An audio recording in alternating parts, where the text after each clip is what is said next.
Powered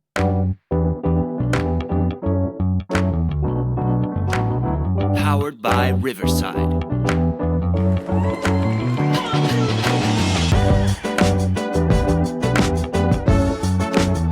Day 6 in the books in the Philadelphia Eagles camp. You guys have found another edition of the Cheesesteaks and Takes podcast show, the only multi-generational Philadelphia sports podcast in the world. Gentlemen, my name is Colby Marshall, here with Uncle Chuck Butler, here with Noah Butler, the dynamic trio on this edition of Cheesesteaks and Takes, the only multi-generational podcast show in the world, guys. We got Eagles camp to talk about today, day 6 in the books. Got a lot of Sixers talk to. Want to open up the forum definitely to you guys that listen on a regular basis. I know it is the dog days of summer. Obviously, the NBA is not in season. So send us your questions. Send us what you want to hear us talk about on this episode. Outside of just cheesesteaks and takes, would love to hear what you guys would want to hear from us. So let us know. DM us. Get on our social media platforms. But hey, I'm excited more than anything on this episode to talk about what's been going on with my New York Yankees, with George Lombard Jr. making his MLB debut yesterday. And we'll get into all the details on how he impressed as a 21-year-old, making his first MLB appearance for the Yankees at shortstop. I digress because this is a Philadelphia sports show. So we are going to open up with the Eagles. Fellas, we didn't really talk about Jalen Carter after his big time contract that he landed. I know Noah, we had some messages in the chat. I know you're excited about that, but well-deserved. I do want to hear from you first, Chuck. What are you looking forward to seeing from Jalen Carter this season, obviously after kind of a down year? And what was your first reaction after you heard that contract land for the big fella? I think it was the reaction of most fans and probably even Howie. Did he mature enough to kind of earn this contract? Howie even said, this money, this contract is for not what he did in the past, but what he's going to do in the future. He had a rough year last year. He seemed like he took a step back in terms of performance. The whole spitting incident with Dak. He just didn't play like a top. At times he did, but for the, I guess, majority of the season, he didn't play like a top defensive tackle. So I was a little worried. But reports that I'm getting out of camp, and on reports, is this podcast that I listen to. He's dominating. Like, he is playing great. And so I'm excited about that.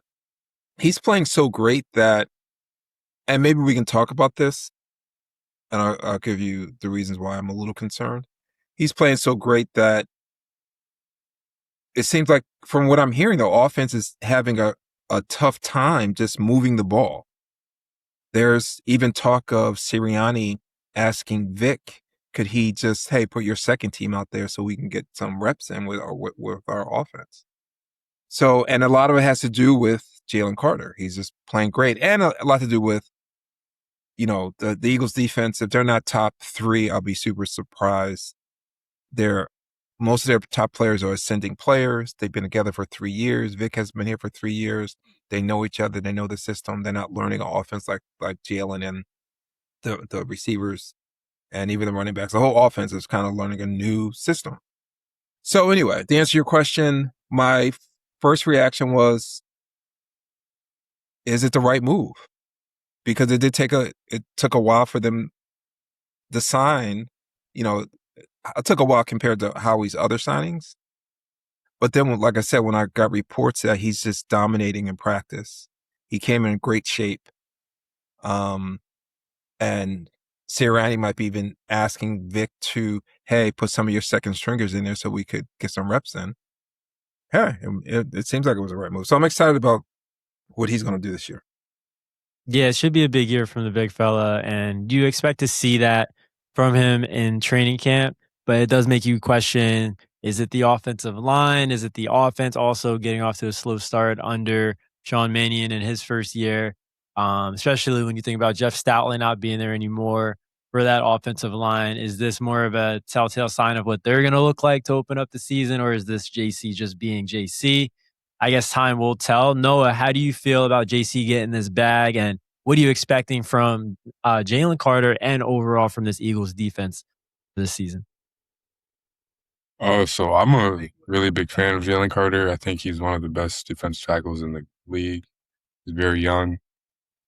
I always hear about his like character or whatever, but like I really, other than the Dak situation, like I haven't seen anything crazy. He's just a fiery player, in my opinion, which we need more of. I wish more players spit on each other, honestly. It was honestly crazy to see the backlash he got for that. Because like you just said, Noah, it was one of the first times he's ever done anything to that level. Well, to that And level, but he did get was it his rookie year? What is his third year? Remember he got benched for the first series, I think, because he was late for a meeting. And Does that mean he's like a bad guy or something? no, that's not a bad guy, but there's a serious thing. The other thing, remember last year, Vic was saying he needs to get in shape. Like Vic questioned his physical conditioning. Well, he was injured all year last year. Well, I'm not the coach who coaches him said he was not in shape. So yeah, I'm saying I know that. Okay, a lot of the reason bring that up to Vic. I mean, I think it's fair to be concerned in some regards to Jalen Carter in terms of, especially early in his career, like his discipline and things of that nature, but you never question his character as a person.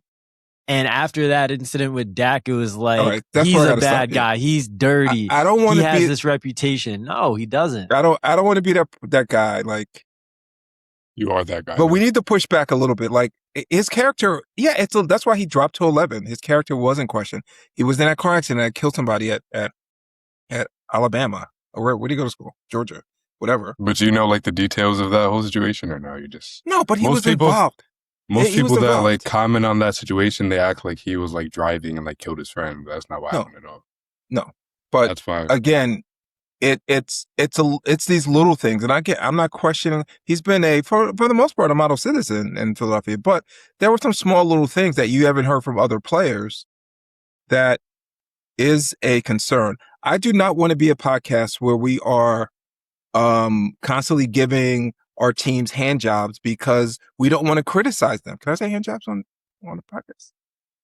We need to push back a little bit. Can't take it back. We criticize our team more than we like compliment them. What do you? No, I don't think we do. And I also think, Chuck, it's like you could question his decision making, but to question his character, I think, is unfair after that. Like, sure, he may have made a bad decision being in that car. He may have made bad decisions, off the field. But to question his character as a person, I feel like a lot of people were doing that, and that was unfair because in the NFL, we didn't see anything from him to that regard. You're probably right. He was probably the top defensive player in that draft. He didn't get drafted till 11. There were some, and these are teams, multi-billion-dollar teams who had investigators, and they saw some small little issues in his background that they kind of said, you know what, I don't know if I'm going to take a chance on. And they were wrong. For the most part, they were wrong because he's a great player. But he didn't have the greatest season of all time last year. If you want to blame it on injuries, that's fine. But he had some small little blemishes that need to be brought up. And I think it was a concern for Howie a little bit. That's why it took him so long to sign him. That's definitely fair. Definitely fair. No, it doesn't agree. I don't care. You can push back. No, this is a podcast. I mean, I didn't get to say that. Like, go ahead. Like, yeah, I feel like last year was a little underwhelming, but I don't think that like reflects. I don't think that diminishes like what he's been doing his whole career since he's first stepped on the field. He's won us plenty of games by himself. He's like probably our best defensive player on the team. I don't know why it was even a question that we should re-sign him or not. Like, I don't know. He had like a shoulder problem like all year. I'm pretty sure he came into the season with that problem, and then he sat out a couple games and then came back and it was still like a problem with him, but he played through it. I think that has a lot to do with his I feel like that has a lot to reflect on his performance last year. Before we go to baseball, I'm going to take you guys back in a Wayback Machine a little bit, okay? So, because I'm a little concerned about what some of the reports from the offense on the Eagles. Back in the day, the Eagles got a new head coach, Ray Rhodes.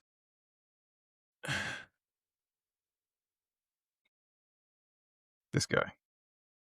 Great coach. He won Coach of the Year that year. Eagles won 10 games. He hired a young offensive coordinator named John Gruden. Yes, that's John Gruden. John Gruden brought in the West Coast offense to the Eagles. The Eagles were playing more, I don't know what kind of offense they were playing. I probably wasn't even that hip on what the different offenses, but I knew like the West Coast offense was what the 49ers were running.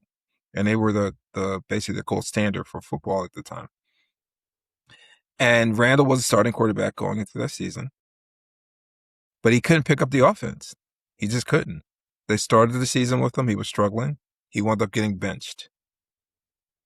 They brought in Rodney Peete. Rodney Peete has a decent season. Eagles won 10 games. Randall was never the same. Got cut, went to the Cowboys, wound up going to the Vikings, and then he won MVP with the Vikings. But he couldn't pick up this offense. And I'm a little concerned that Jalen may not be picking up this offense as quickly as we want. I'm not saying he can't eventually, but he may get off to a slow start. And granted, he's going against, in practice, one of the best defenses in football. So I'm hoping when they do the combined practices with the Patriots that we see a little bit more just consistency with him in practice. I'm getting pelted with memes and just articles from other people saying how Jalen has been struggling in practice. And I just have flashbacks of losing Randall when we got a new offensive coordinator who wanted to install something completely different, and Randall couldn't pick up on it. To Gruden's credit, I've heard an interview where he did regret not getting Randall up to speed with the offense. But I'm hoping Jalen gets it. I want to shut the critics up. I know he does as well. But right now, after 6 practices, it's been a little bit of a struggle. That's all I want to say. I mean, are you at all concerned that Jalen Hurts won't figure out the offense, considering what we've seen from him in his career? Because I'm not. I don't have any concerns about what has gone on in training camp. And I don't think it's been all that bad. I think a lot of people are looking at things like the lack of touchdowns that he's thrown and saying, oh, he's having a horrible camp. But that doesn't tell the whole story of what's been going on. He's actually looked pretty solid in a lot of instances. So what I'm concerned about, even when the year they won a Super Bowl, AJ, the offensive passing game was struggling. AJ Brown, what was that, week 14? He was the media was asking what's wrong with the offense. He said the passing game. All last year, Jalen had some games where he didn't have 100 yards passing. I think he had a half where he didn't complete a pass. So there's a little concern in the back of my head that we pulled out of the equation the offensive coordinator, we put a new one in there. If Jalen doesn't get it, then people are going to start pointing fingers at him because there's no other person, there's no other piece in that equation other than him. So I'm a little concerned. I think he's smart enough, and I think he's dedicated enough, and I think he's skilled enough to overcome it and have a good season. But it's been a good year and a half since we've, had a really good season by Jalen passing wise. So yeah, I'm a little concerned. I mean, yeah, I think that play calling also played into his struggles last year in a lot of those games where you mentioned he threw 100 yards. AJ Brown, plays a hand in that, not running his routes to the full out extent. Yep, there was something going on there. Yep. The offense as a whole, I think, speaks more to that than Jalen Hurts, but he definitely had his role in not playing his best. I don't have any concerns about him picking up a new offense, especially now with this new core. I think without AJ Brown, I think, like I said before, it'll take a little bit of pressure off of him to try to force the ball to somebody that might be a little bit disgruntled. So I do expect to see the best out of him. Also knowing that he's coming to camp in really good shape. He looks lighter. He looks faster. So I feel like he's in a great spot physically. We didn't really see prime physical Jalen Hurts last year. He was battling injuries towards the end of the season that affected his ability to rush. I So I did hear expect him that to. he looks quicker. Yeah. They've been doing a lot of like option quarterback draws, and he's been looking great. But I'm hoping he picks up the passing offense. It's been a struggle the last year and a half. Even in the Super Bowl, obviously the Super Bowl was fantastic, but that season it was a struggle. And I do agree, it had a lot to do with the juju that AJ Brown, the negative juju that AJ Brown brought to the team. But I just want to see him succeed. I want to throw it back in the face of all these people that are sending me these memes and articles and reels and You got to ignore tweets. that, Chuck. You got to Dude, ignore that. It's I training camp. I internalize them, and it fuels me. Send him, as you would tell us, send him the dagger. Sure. Speaking of juju, a team that's not dealing with that much bad juju right now are the Phillies after their addition of Luis Ariz. He's been a nice little spark plug for you guys. Had a good debut in his first game. How do you feel about the move to land your new second baseman? And I know that there's been talk about Bryce Harper moving around, maybe a little bit to the outfield.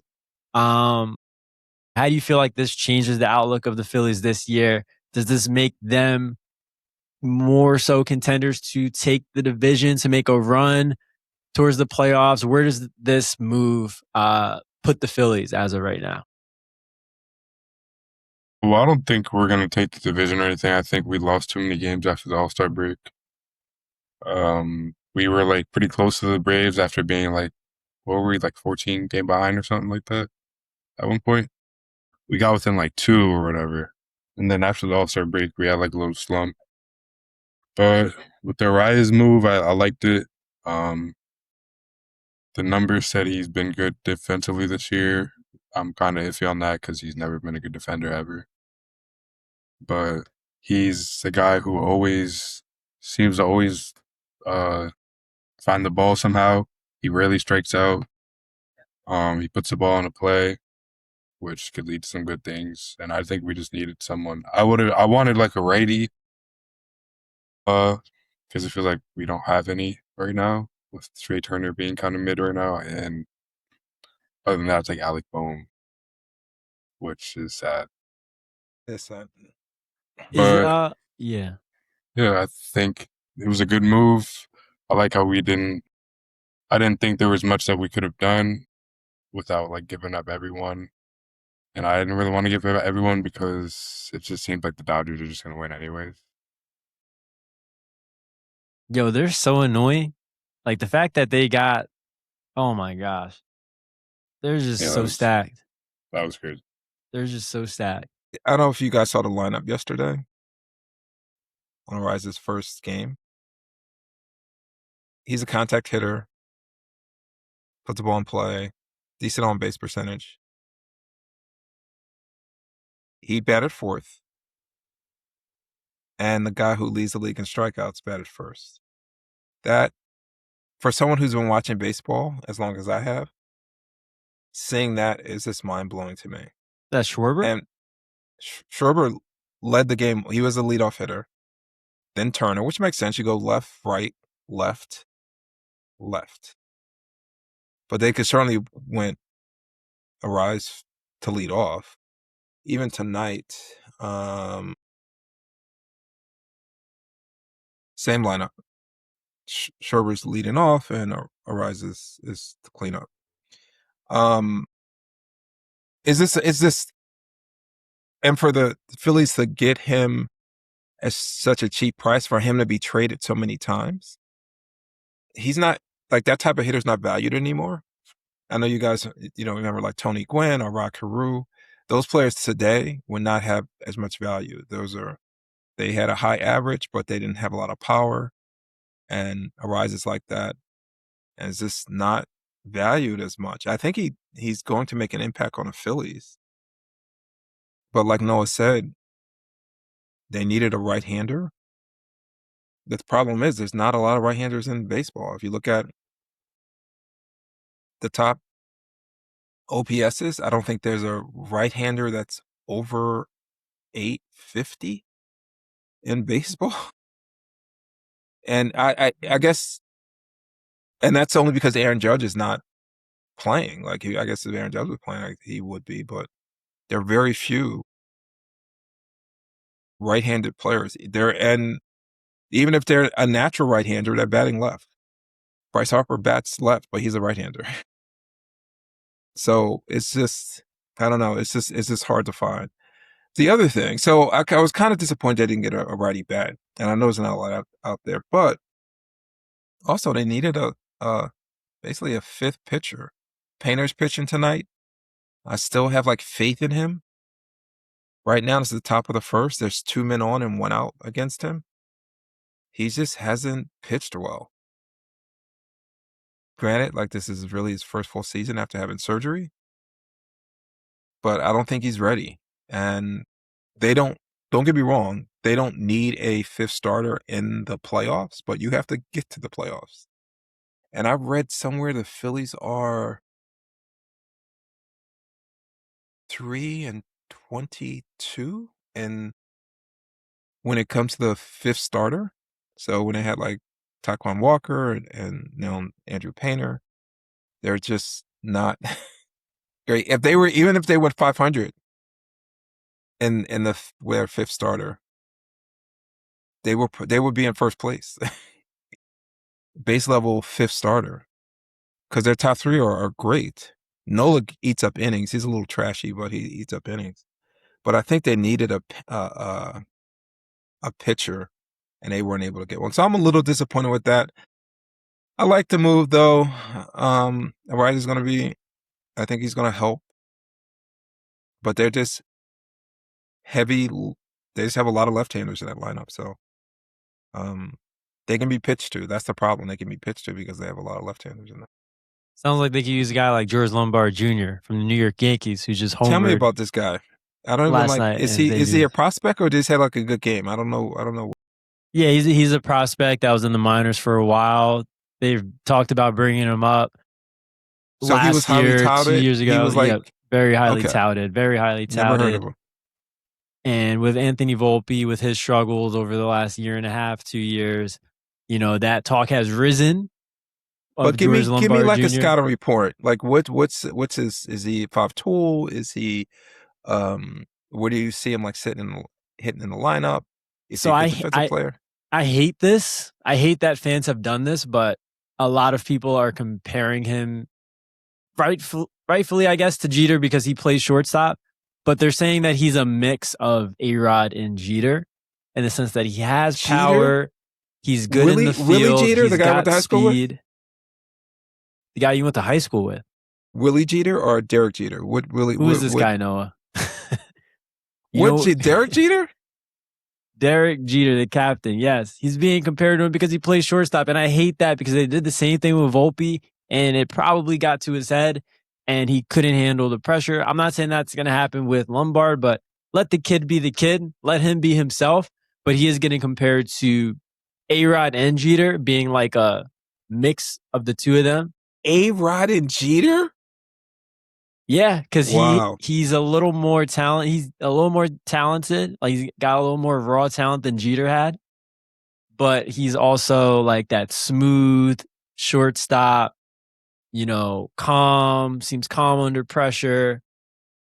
And he's got some pop. We saw the pop in his bat last night with the homer. So off to a perfect start in pinstripes. He had a home run yesterday? He had a home run yesterday.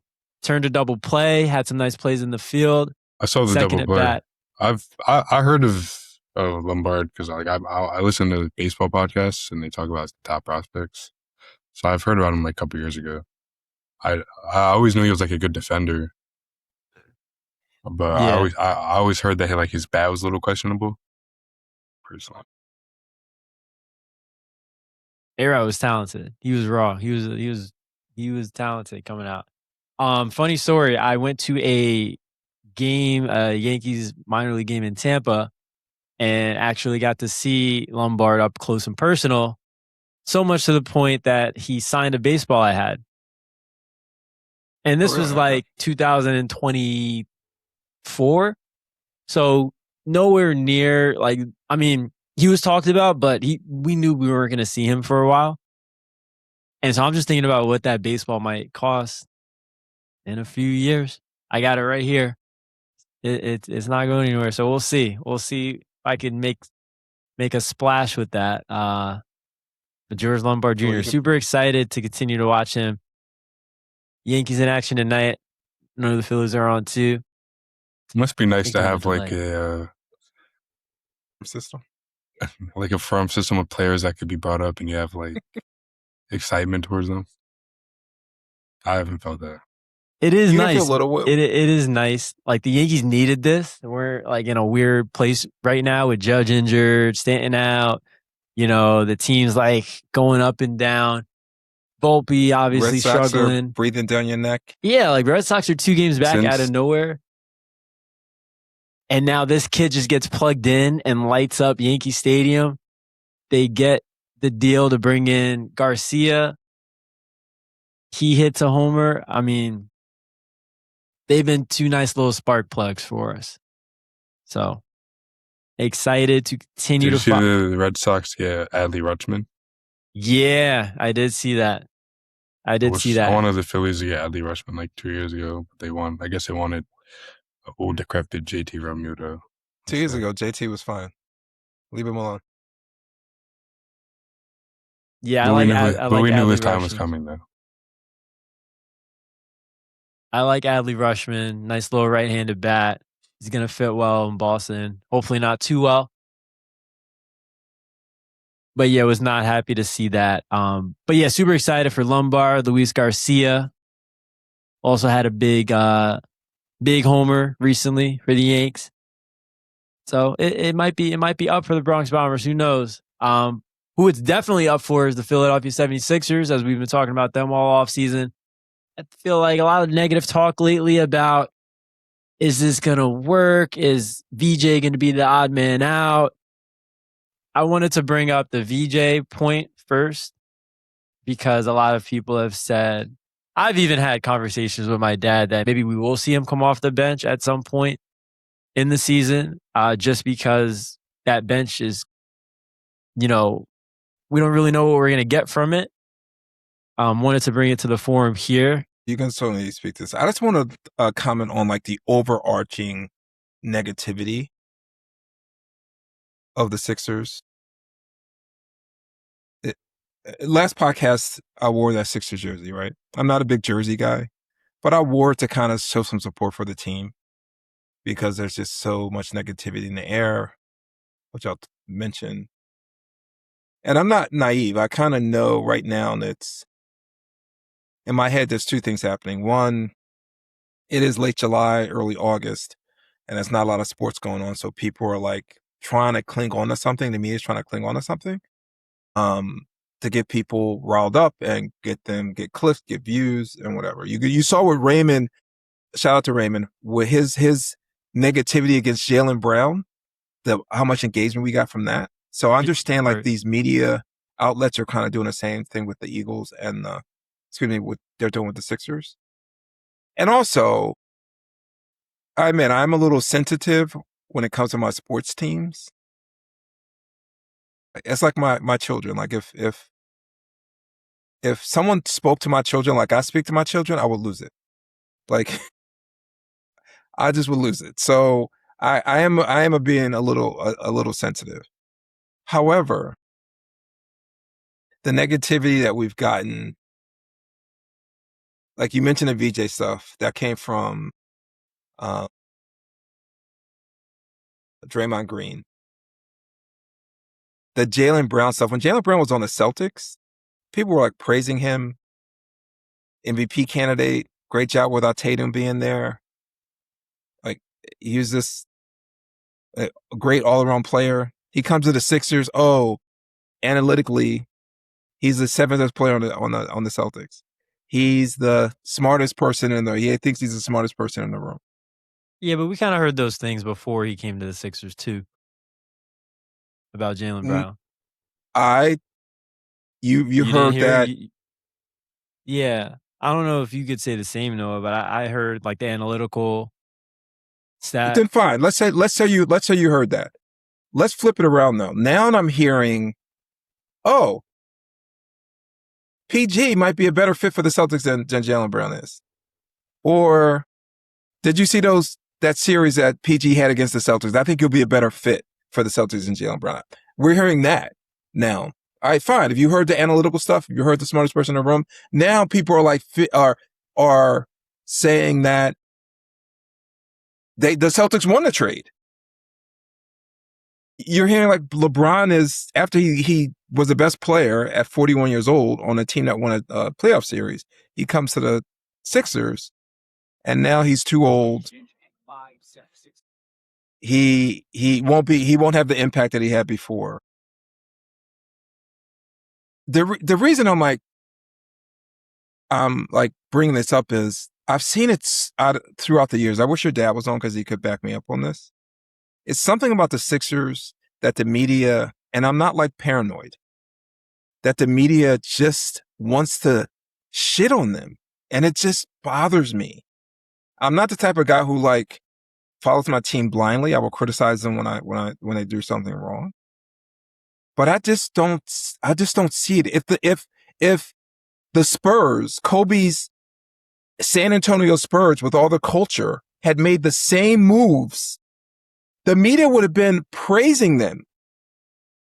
If they did the same moves, you wouldn't hear, who's that guard out of UConn that they have on their squad? Castle. You wouldn't hear anything. Oh, Castle, he may need to come off the bench. He needs to take a back seat to Jaylen Brown and LeBron James. You wouldn't hear that stuff. They would be praised. But when the Sixers make these moves, all you hear is like negativity, and it's bothering me. I even think their over-under was, I think 50 and a half games. How is that possible? They won 46 games. Look at their over-under. I think it's 50 and a half. They won 46 games last year.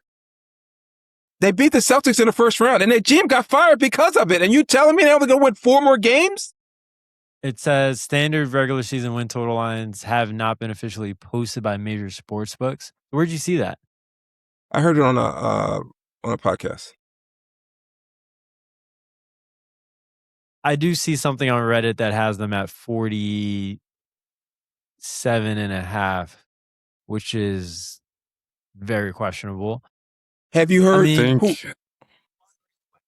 I think it's just hard for people to see like the Sixers doing anything like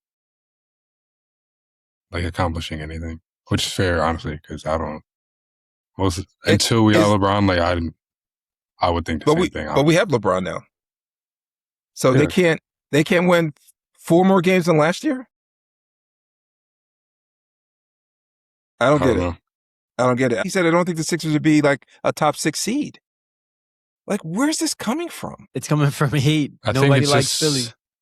I think it's just because we have Joel Embiid and like everyone just hates him. That's part of it. I think that's part of it. They just bet on him to like not be there. So yeah, probably. But you know what? I don't want to. I love it. I don't want to win. I know you guys love LeBron. I don't want to win a title without Embiid. I don't want him traded for. I don't want him traded for Anthony Davis. I don't want a bunch of mercenaries on this team, and they win a title. It wouldn't feel the same. Can I say something about that? I saw people saying like we should trade like Embiid and something for like AD. Like, bro, what is the difference between Joel Embiid and Anthony Davis, except for the fact that Joel Embiid is just better than him? Like, that's literally the only. Well, the difference is he's a clutch client. That's the difference. You think if he was? But I'm not talking about clutch or any. I'm talking about fans saying that and like media outlets. No, but I think that podcast saying like, oh, clutch may be putting that in the atmosphere. But there's people that believe that though. Like it doesn't Would matter you who do puts that, in Chuck? that. Would you trade Heck Joel for no. I Anthony don't want to Davis? win a championship without Embiid. When the process started, like he's the only one that I looked forward to watching besides TJ. Him and TJ was the only person I looked for. He's been through it, and granted, some of the negative stuff that has happened is from his own accord. But he deserves to see this thing through. And I think the fans do too. We've been through a lot of blood, sweat, and tears with him. I want him on the team if they're going to win a championship. I don't want an AD. I don't want I don't know. I don't want X center on the team. I want him to be part of it. So no, I wouldn't be thrilled. I don't want a bunch of mercenaries on this team to win a championship. It wouldn't feel the same to me. I don't think I've ever seen a Sixer more deserving of a title than Joel Embiid outside of Allen Iverson. But I didn't even watch Allen Iverson in his prime. I caught like the end of Allen Iverson's tenure in Philly. Shout out to AI though. Like, have you guys seen some of the interviews with him? He's one of the few like old school players who praises today's players. And I don't know if you heard what did he say about like The what the Rabbits got the rabbit and the gun. gun? Yeah, like he's just so, I don't know. He's so appreciative of what the players are doing today, and I really love that. Where you hear other players of his era, just saying, "Oh, it's not the same." And listen, I'm under that umbrella too. I feel like the league is not the same, but AI seems to just pump up whoever's playing right now, and I really appreciate that. Speaking of Joel Embiid, you guys hear that he's having a great summer, according to Nick Nurse. He's looking like really, really, really good. First time he's had a good summer in a couple of years. That gets me excited. I don't know about you guys. Yeah, did you see Gansey today on the Fanatic? Nah. Supposedly Embiid's 5 days a week, weight room, working out, getting up shots, Yankees the whole nine. My Gansey is on Fanatic. Yeah, Noah, get ready. He's coming. He's coming. Wow. But it's like I don't know. They get me every year, so Lace him up. Well, last year he came in hurt, but supposedly he's healthy. But then he played that one like preseason game, and he looked like the same player that he always been, and then they got me right back. Pull you back in when I'll send you the Gansey interview. I don't want to say that. I believe you guys. There's no way you can't resist. Well, getting back to my original point, just real quick. The reason I'm, besides the negativity, another reason why I'm frustrated is I'm putting like undue pressure on myself and also expectations on the Sixers. I was hoping when we got Jaylen Brown, when we got LeBron, when we got Anthony Simons, when we got LeBaron Phelan, I'm thinking, I can watch the season. It'll be a great season to watch. But now I really want to shut these like critics up. So I'm putting like undue expectations on the Sixers. I really want them to win it. It's not I mean, you expect this team to be in the finals, So not according to the odds. Not according to like Las Vegas. I don't care what Vegas. I was going to say something about that. Like, I feel like it's kind of weird because like people will say like they don't believe in the Sixers, they're not going to do anything, but then they'll turn around and be like, "Oh, if this team doesn't win a championship, like it's a failure." Yeah. Like, so like the only way that like we can shut them up is just like by winning. So yeah, that's the only way. The conference is going to be tough though. Like, you got the Knicks. The Pacers are going to be, the whole conference is good. Kobe's Washington Wizards are going to be good. The Orlando's going to be good. The Celtics, they'll be formidable. Detroit's going to be good. Like, that's really not a bad squad. Earlier, you said like how people are saying like PG is like a better fit for Boston, and like they won the trade. I don't think they want to trade at all, honestly. Like, not even in the slightest. I was hearing that Sixers are trying to like attach a first round pick just to get off of PG, and they just used like one more first round pick and got Jaylen Brown than what they were going to do to just dump him. But at the same time, I feel like he could be a better fit for Boston because Boston just likes to throw up threes and play defense, and that's not really Jaylen Brown's thing. So I feel like two things could be, well, not true because I don't think they want to trade, but I think it can be a better fit, and they could still lose to the trade at the same time. But I think you're right, Noah. Both teams could benefit from this trade. Like, that's possible. You don't have to have a winner or a loser. You can have, hey, the Sixers got what they needed, and Boston got what they needed. Both teams made out. No, I don't think it was a good trade. I truly believe in my heart. I don't think it was a good trade by Boston, like in the slightest. I don't think so either. They could still like survive. So. Boston's right. I mean, Noah's right. Boston has a very good player in Tatum. They have a very good coach. They draft really well. They got some young pieces. I think they're going to be okay. They're going to be okay. But I still think the Sixers won this trade. And to me, it's not even close. And for people to say, oh, this is the same PG where Daryl Morey was getting killed for giving that contract. He goes, it's another thing. He goes to Boston. Oh, you know what? I think he's a better fit. Like, it's something about Philly that. It's just because we embarrass ourselves for like 20 years. Fine. That was also because he wasn't on the court, Chuck. Like, we were saying that because he wasn't on the court. Because when he was on the court, he was good. You know? No, I think PG's going to be a great fit for the Celtics for like the 30 games that he plays next year. I feel like, yeah, something wrong though.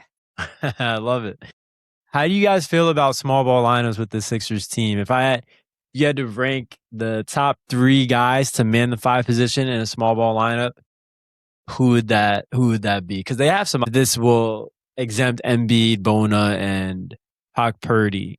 Like, if they were to go a small 5, like, who would be? LeBron would be the 5. He would be your number 1. He would be the guy that you think they would go to? I don't think in the regular season, not as much, but definitely in the playoffs. Yeah. When they tighten up the rotation, I think he would be the small ball 5. I don't know how Nick Nurse is going to like stagger people's minutes. But I think it would. I can't see anyone else. Dean Wade, maybe. His dad's least favorite player in the league. So trash. I don't know what you guys see in him. I don't understand it. I don't understand it. We should get Kelly Oubre that money. You see, like you're talking about Jaylen Brown's like analytics. Like, I want to look at Kelly Oubre Jr.'s analytics. Don't you dare talk about Kelly Oubre like. That's why you hate Dean Wade. I don't know why you're denying. I do hate him. You hate him because he replaced Kelly Oubre. I hate him because he averaged Dominic Barlow averaged more points and rebounds and assists than he did, and he got $10 million a year. I don't understand the love. Speaking of which, I think they would go to Barlow. Dom Barlow, the guy you wanted to start all season.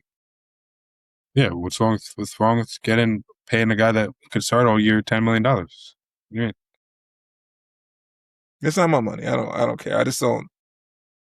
Now that LeBron's here, I don't. It doesn't annoy me as much.